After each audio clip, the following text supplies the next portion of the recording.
আসসালামু আলাইকুম সবাইকে। আজকে রাস্তায় যেতে যেতে কিন্তু একটা আজব একটা সাইকেল দেখলাম। এই যে সাইকেলের ওপরেই কিন্তু ভ্রাম্যমান দোকান। এইখানে চিপস বিভিন্ন ধরনের আইটেম কিন্তু এখানে আছে। তো ভাই, আপনার বাড়ি কোন জায়গায় ভাই?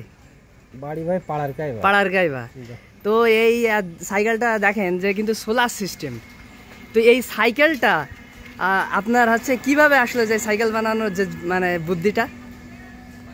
মানে অতিরিক্ত তাপমাত্রা চলছে তো উপরে সোলারটা দিবে, নিচে ফ্যান চললো, মাইক চললো, আমার আর বাড়তি কোনো খরচ মানে এইখানে মানে বসে একটা ছাউনি মাথার ওপর রোদ্রের ভিতরে যাতে রোদ না লাগে, আর গরমে এই বাতাস খাওয়ার জন্য এই সোলারটা লাগাইছেন। এই আইডিয়াটা আপনার মাথায় কিভাবে আসলো? এটা আমার নিজের আইডিয়া। আপনি কারো দেখেননি? না দেখেই আপনার নিজের আইডিয়াতে আপনি এটা তৈরি করছেন। আপনি তো এই সাইকেলটা নিয়ে বিভিন্ন গ্রামে ঘুরে বেড়ান। এই যে ভ্রাম্যমান দোকান দেখছি, এখানে চিপস আছে, আর এইগুলো প্লাস্টিকের যে জিনিসপত্র সব কিছু বিক্রি করেন। আর এর পাশাপাশি কি করেন আপনি?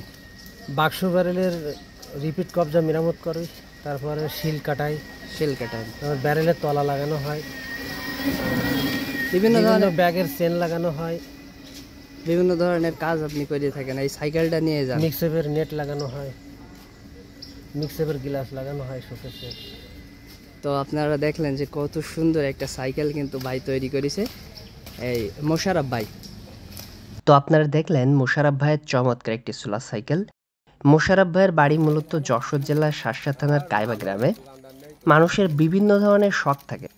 মোশাররফ ভাইয়ের শখ ছিল তিনি একটি সোলার সাইকেল বানাবেন, এবং তিনি বানিয়েছেন। তিনি এই সাইকেলটি নিয়ে বিভিন্ন গ্রামে ঘুরে ঘুরে বিভিন্ন ধরনের কাজ করেন। সত্যি তার মাথায় কিন্তু অসাধারণ বুদ্ধি।